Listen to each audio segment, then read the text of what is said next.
Disclaimer. We are interested in everything and experts in nothing. We enjoy learning, but get it wrong sometimes. We mean no disrespect, and if we mess up, kindly correct us. Let's take this ride together, unless your intention is to cause harm or distress, in which case, with utmost haste, fuck right off.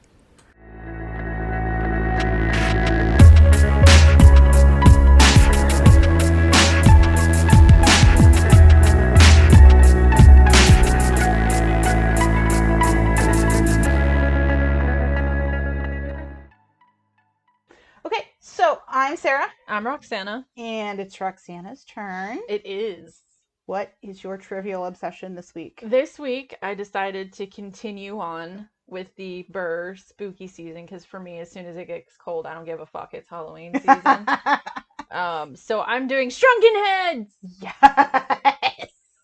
I've actually seen them. Really? Yes. That's so creepy. It is. And we went to, they had, you know how our museum, Cincinnati Museum Center, does like revolving Oh, the exhibits. Yeah. Mhm. One of them was Mummies of the World. I think I remember that one, but I didn't see it. I went and the kids wanted to go because my youngest had been learning about Egypt, and so I was like, "Are you sure you want to go?" And I thought I don't know what I thought, but they're like, "Yes, we want to go." So my mom and the kids and I went to the exhibit, and then we get to the Shrunken Heads, and my eldest was like, "Nope," and went like a huge beeline and was like, "Absolutely not. I am not going anywhere near those." And my youngest was like clinging on to me. This was a couple years ago, like 8 or 9 years ago. So they were not that young.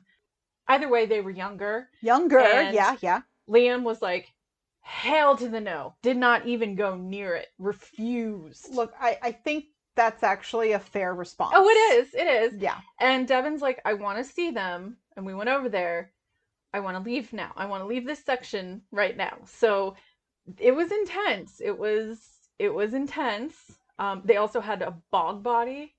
Oh yeah, bog people! They did. They had one bog body, and they had a couple people that had mummified due to crypt conditions. They had been buried in a crypt, like a family crypt, and because of the weather conditions and I don't want to say storage conditions but whatever. The environmental conditions, they ended up actually being mummified. It was really fun. It was really educational, but that section was decidedly bizarre and definitely jarring. Okay. So I have questions, but I'm sure you'll tell me. We will see. Let's go. Let's get into it. So I have a couple pictures that I added that we'll put on the website. Okay. So human shrunken heads, the ones that we will show the pictures of, they are heads with skin and hair. Okay. They are known as, and now this is South American, Amazonian people. My pronunciation is going to be shit, so I'm going to apologize from now. Okay. They are Sunatas, and they are made by the Shuare and Aquare people of Ecuador and Peru. Okay. Up until the 1960s. Oh, that's recent. Okay. That is recent, and we will get into it.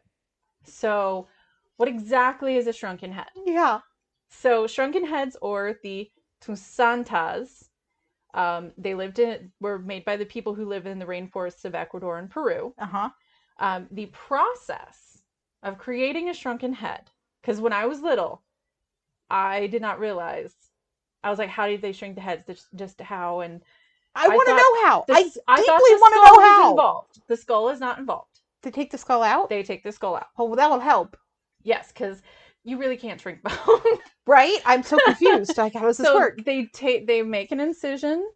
Obviously, the process begins with removing a head and neck from a body. Yeah. So there's an incision made on the back of the ear after the head has been removed. All the skin and flesh is removed from the cranium. Okay, so basically they're peeling the skin off. Yeah. Red seeds are placed underneath the nostrils and the lips are sewn shut. Red seeds? They're specific to that area. Oh. Yeah. Okay. The mouth is then held together with 3 palm pins. So they sew the lips together But then they also, on the inside, have 3 palm pins. So something with palm wood, so like big giant skewers. Yeah. To keep the shape of the mouth. Oh. Instead of just having everything shrivel up. So then, fat from the flesh of the head is removed. This is not fun, by the way. Anyone who has any, like... Is this like squeamish moments? Squeamish moments, yeah. The fat from the flesh of the head is removed. Then a wooden ball is placed under the flesh to keep the form. A ball? A wooden ball. Okay. The flesh is then boiled in water that has been saturated with a number of herbs containing tannins. So things that help treat leather. Right, it's going to make it darker. Yeah. Okay. Well, it's also going to make it, that leather, stronger. Like tougher. Yeah, and essentially keep it from rotting. Well, that's good. We don't want that. And then the head is dried with hot rocks and sand while molding it to retain its human features. So after it's been boiled in the tannins, they take it out and they put in hot rocks and sand to just kind of keep the shape so that as it cures, it doesn't shrink in or collapse or... Wow. And then the skin is rubbed with charcoal ash. Decorative beads could be added to the thread of the head. Not always. The thread? When they sew the lip shut. Oh, okay, gotcha. They sew the lip shut, and obviously they've removed the skin of the cranium, so that has to be sewn back together. Gotcha, okay. So sometimes they'll add decorative beads also to whatever remaining hair, but they don't always. Gotcha, okay. The head shrinking tradition is believed that coating the skin in ash keeps the muisak, or avenging soul, from seeping out. Okay, wait. So would it be the soul of the previous head owner? Mm-hmm.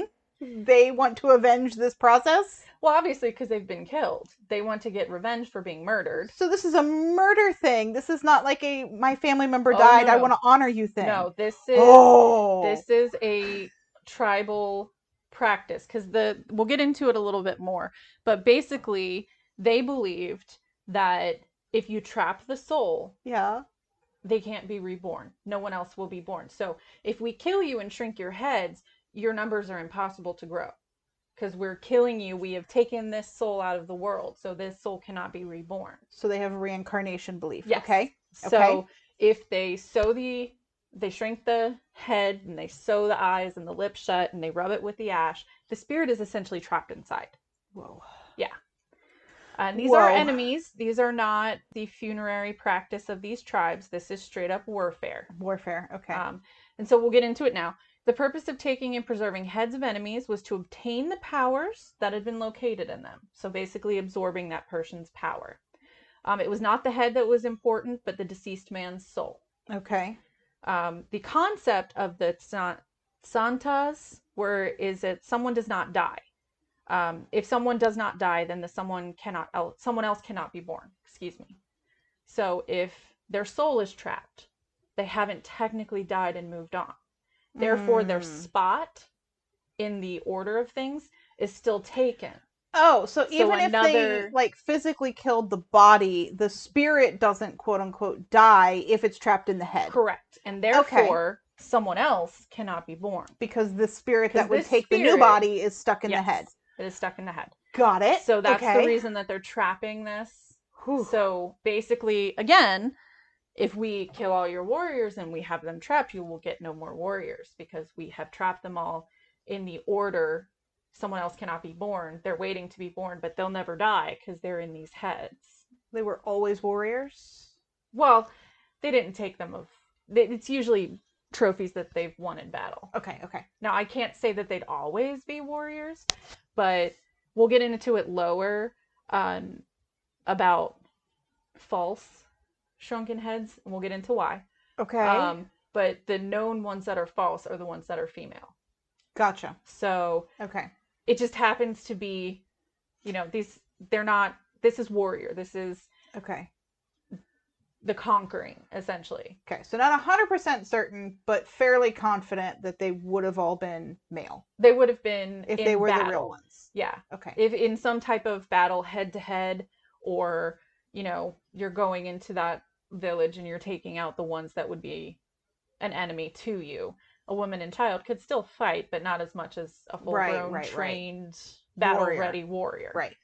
Again, it's not 100% confirmed that they were only male, but when we talk about the false shrunken heads, they happen to be female, and that's how they were identified as being false. But we'll get into that later. Okay, so, but at the very least, predominantly male. Correct. Okay. And headhunting was a way of circumventing this limitation by appropriating the identity of someone from another group. So not only did we physically kill you, we've now trapped your soul so you can't come back, and bonus, I now have your powers. Your powers, yes. Okay. Shuar, so that's the people, and there's different tribes within the Shuar. They believed in the existence of 3 fundamental spirits. Again, the pronunciation, I'm sorry. Okay. Wakani, innate to humans, thus surviving their death. Aratuam, literally vision or power that protects humans from violent death.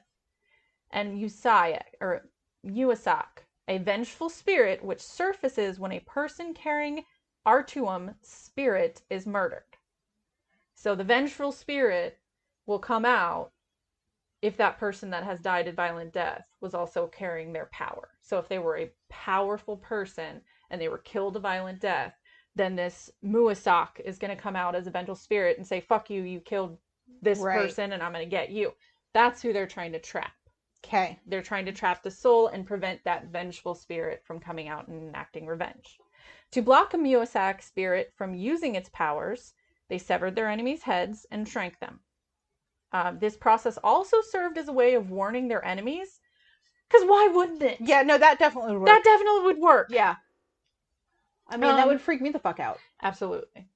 And here's an interesting bit, I thought. Despite these precautions, the owner of the trophy did not keep it for long.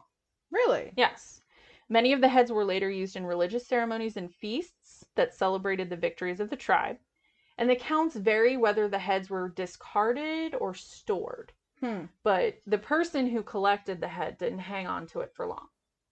Because I think, first of all, that's creepy as fuck. Like, do you want a bunch of shrunken heads watching you eat and go to the bathroom and sleep and shit?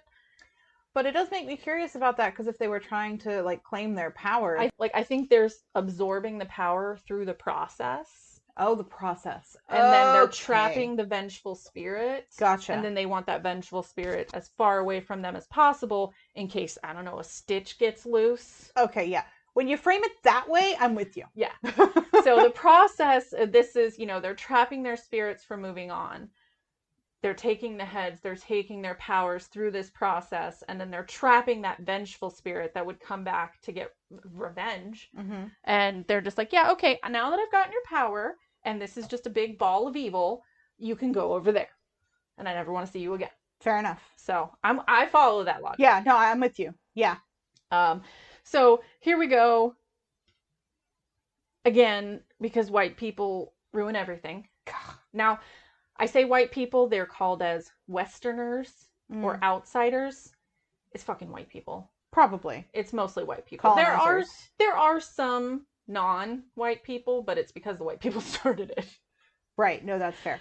From the 1870s to the 1930s, Santas were acquired by foreigners near the Ecuadorian and Peruvian borders, most of whom had gone there to find chinicoa trees. That bark is a source of quinine, which was what was used to treat malaria. Oh. So while they were there, they happened upon these. And so here we go. Demand for these Santas quickly outgrew the supply, which led to the creation of fakes to meet the demand.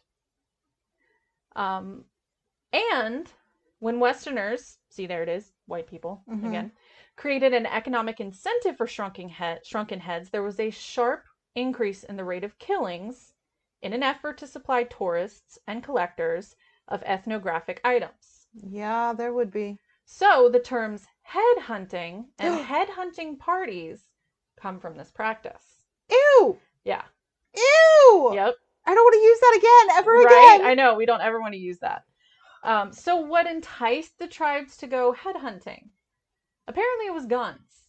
Oh. Guns were usually what the Shuar acquired in exchange for their shrunken heads, at the rate of being 1 gun per head. Wow. Yeah. Weapons were not the only items exchanged. Around 1910, shrunken heads were being sold by a curio shop in Lima for 1 Peruvian gold pound, which was equal in value to a British gold sovereign. Okay. In 1919, the price exchanged, a shrunken head could be purchased for about $25. And this was finally stopped when the Peruvian and Ecuadorian governments cooperated to outlaw head trafficking. They're like, enough. Yeah. This is awful. Let's stop selling people's decapitated heads. Decapitated, shrunken, sand-filled, evil talisman. Look, I mean, I don't necessarily understand it because it's not my culture, but I get the whole there's a religious cultural practice. There's a cultural practice. But when it's commercialized, the creep factor goes way up. Yeah. Way up. The creep factor is amped up to 11. Mm-hmm. So a writer called Thor Heyerdahl, I don't know if I said his name right, but his first name is Thor. I thought that was pretty cool. He recounts in the Kon-Tiki expedition from 1948 the various problems of getting into the Jivaro, or shower area. The shower? Again, the pronunciation. Right. The area in Ecuador to get basala wood for his expedition raft. Local people would not guide his team into the jungle for fear of being killed and having their heads shrunk. Fair. Which is entirely fair. In 1951 and in 1952, sales of such items in London were being advertised in the Times. Again, white people. White people, do better. One example being priced at $250, a 100-fold appreciation since the early 20th century. Yeah. No good. You can't see my face. It's thoroughly unamused. Yeah. Okay. Prior to the outlaw, of course, because we can't have nice things, or in this case, horribly morbid, disturbing things. Well. Also encouraged by this trade, people in Colombia and Panama, unconnected to the Javaros people, so they have no connection to these people or their teachings or their beliefs, started to make counterfeit santas. I was literally going to say counterfeit faces. Yep. Oh, shit. And so here we go. They used corpses from morgues. Well, okay, that's better than killing It's better people. than killing someone. I'll give you that one. Or the heads of monkeys or sloths. I mean, if they can't tell the difference. There's some used goat skin. Okay. Kate Duncan wrote in 2001 that it had been estimated that about 80% of the santas in private collections and in museum hands are fraudulent. And this is where it says, including almost all that are female, or which include an entire torso rather than just a head. I don't know if that makes me feel better or not.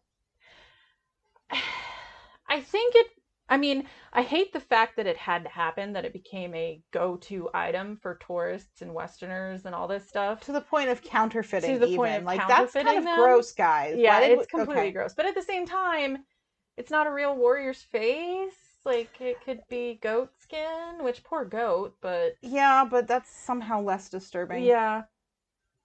It's still pretty disturbing. It's still pretty disturbing.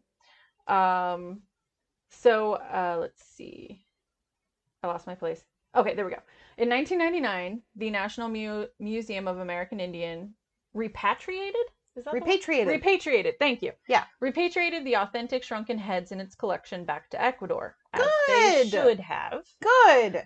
Most of the other countries have also banned the trade. Currently, replica shrunken heads are manufactured for curios for the tourist trade. Now, these are replica. They're, I believe it's like false leather. They're made from leather, animal hides, and they're used to resemble the originals, but they are by no means the originals. Still creepy, but better than originals. Better than the originals and the original counterfeits, where they were using the morgue faces and 100%. monkeys and sloth heads. So it could be worse.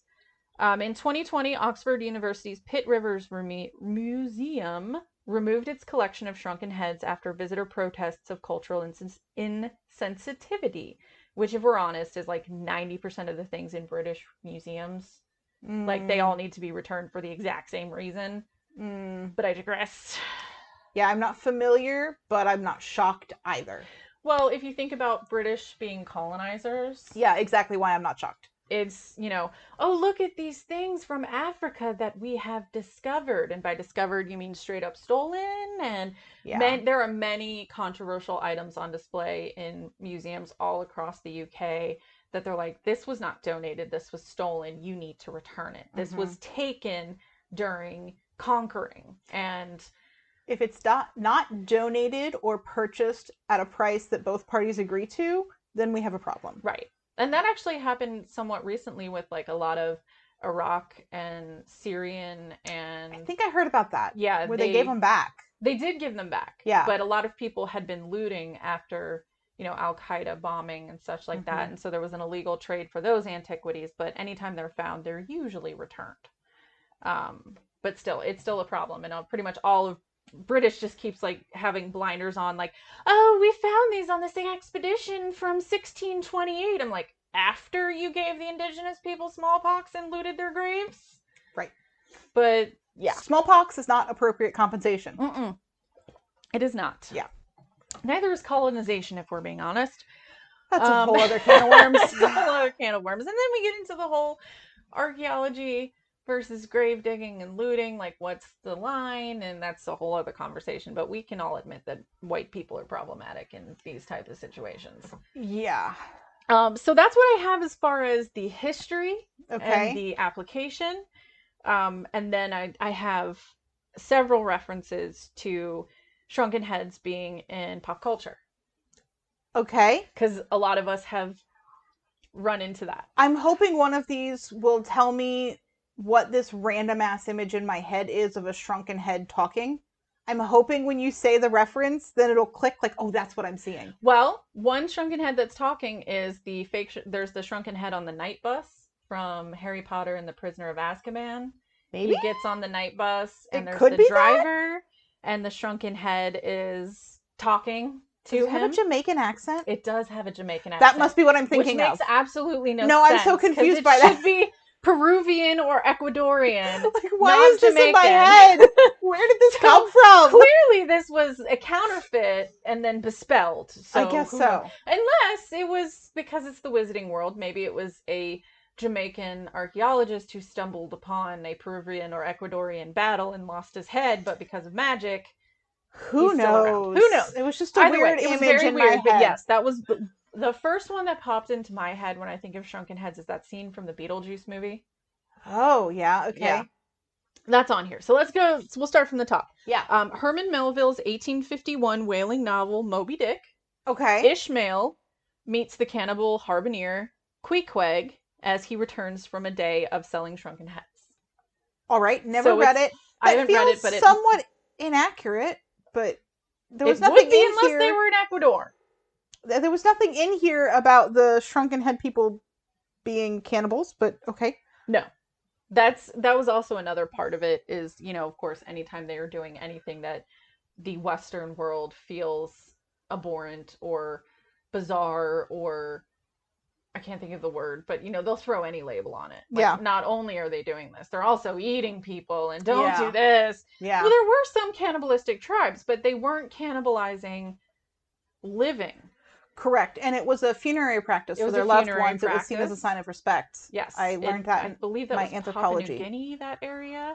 And I also learned that they were getting the human form of mad cow disease because one of the things they were consuming was the brain because they believed the spirit was in the brain and you shouldn't eat people brains. I think it's a prion disease is what that's called. Yeah. But it's basically mad cow disease, but they were eating their family, so mad people disease. Mad people disease. Yeah. Yeah. But again, it wasn't an aggressive thing. No, it was a funerary practice. It was not a cannibalistic... Anyway, moving on. Yes. In 1959, there was a film, Four Skulls of Jonathan Drake. Dr. Emil Zurich, played by Henry Daniel, seeks to take revenge on the descendants of the Drake family whose ancestors were responsible for a tribal massacre 200 years past. Okay. I guess the Four Skulls of Jonathan Drake were maybe four shrunken skulls? I don't know. Maybe. They clearly can't all be his skulls. No. That doesn't make sense. Unless he had four heads. That'd be weird. I mean, it is a horror movie. Yeah. In 1975, a Milton Bradley company called Whiting released Vincent Price's Shrunken Head Apple Sculpture Kit. Oh! What are you thinking? Okay. They're thinking it's creepy, and Vincent Price was known for creepy, and so they're like, here, have this apple and carve it into a shrunken head. How fun. And not at all culturally insensitive. But in a fun way. Beetlejuice, the one I talked about, 1988 film. Uh-huh. Harry the Hunter is waiting in the Netherworld waiting room. He has a shrunken head. It's his own. Oh yeah, now I his remember. head has been shrunken. Later, Beetlejuice has his living will, and it is still attached as his head magically is shrinking in the waiting room because he stole the he had like a number, you know, how you have a waiting room ticket, Yeah. and like it was like we're on number 5, and he had number like 9,999. Yeah. So he switched with the guy next to him who happened to be well, I assume a Jabaro man who shrunk Harry's head, so then he just shrunk Beetlejuice's head. So at the ending scene, his head is shrinking as he's like making out his will and testament, which it was just funny. That's just the part I remember is like the weird dude with the shrunken head, full human body, full human man-sized, normal man-sized body, tiny little shrunken head, so we know how he died. Itty bitty head. Yeah. And then Beetlejuice swipes the ticket, and then the dude's like, fuck you, and then like does some magic thing, which is obviously not correct. But then Beetlejuice's head starts shrinking, and I thought that was hilarious. Yeah.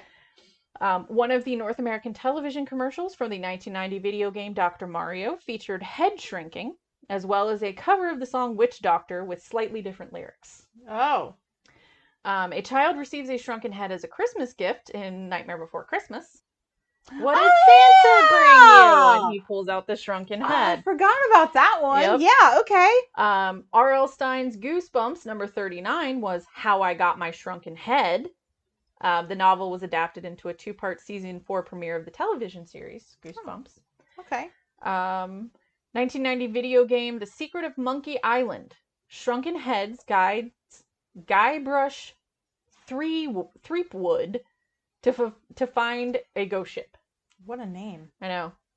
Diablo 2 and its 2012 sequel, one of the character classes uses shrunken heads in his equipment in place of a shield. It's the Witch Doctor, which is Devin's favorite. Okay. So their shield item is a shrunken head. Oh. They call it a preserved or mummified head, so they don't call it a shrunken head, but that's what it is. That's what it is. Okay. In The Mummy Returns, shrunken heads make an appearance and provide dark comic relief. I don't remember. I've seen The Mummy Returns several times. Well, I've seen The Mummy several times, because of course. I've seen The Mummy Returns at least twice. Yeah. And I don't remember that scene, but I believe it. Yeah, okay. In the 2002 episode of the American cartoon Ed, Edd and Eddy, the titled X Marks the Ed, Eddie gets his first pimple and has his head shrunk by Rolf in an attempt to rid himself of it. Okay. So that didn't end well. Sure. We did talk about the Harry Potter series. The Black family is known to have a tradition of shrunken heads from old house elves, which rude. Mm-hmm. One is also mentioned as having been confiscated on the pretext of it being a dark object in the Half-Blood Prince. Okay. In The Prisoner of Azkaban, Lenny Henry voices Drayhead, a Jamaican accented shrunken head on the Magical Night Bus. See, that was the one that was in my head. No, which is such a weird thing to have floating in your brain without context. But by the way. When you see it, you get it. This was one of my favorites. I know that it wasn't the greatest movie, but I love this scene.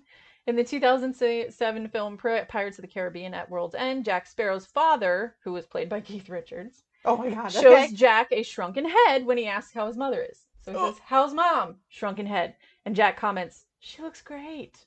Yeah. It was fantastic. I know it wasn't a great movie, but that was a great scene.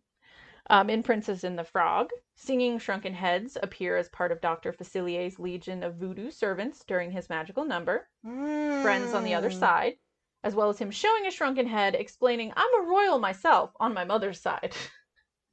But again, I was like, they don't have any place in voodoo. This is specific to these Ecuadorian and Guatemalan tribes. Unless there's more about voodoo we don't know. Right. Which is possible. It's possible, but as far as the shrunken heads, all I found is it's very specific to this region in South America. So weird. Okay. But because it did explode with tourism and stuff like that, it could be that other things adapted and were adopted as that. I know that voodoo oftentimes has talismans that are made in the image of someone, and so maybe a head or Right. I don't know. I don't know anything about voodoo. I do not want to offend anybody. This is not a voodoo episode either. No, it's not. Okay. In Assassin's Creed Brotherhood, Shrunken Heads appear as random loot, rewards for investing in shops, and required for completing a certain quest. That is so weird. It is so random. Like, hello, loot, you've received a shrunken head. Why? Why? I don't know. Oh, Lord. In Hotel Transylvania and its 2 sequels, the Shrunken Heads serve as do not disturb signs. And they would quote, "Do not disturb" when a person passes them. And one that is sarcastic as fuck, how it hangs outside of Mavis's room, because if I would have a shrunken head as my do not disturb sign, you'd want the sarcastic I'd one? want the sarcastic back-talking one. Yeah. In Red Dead Redemption 2... Ooh, Natalie plays that. Yeah, and so does my fiance. The player can loot a shrunken head from a cabin.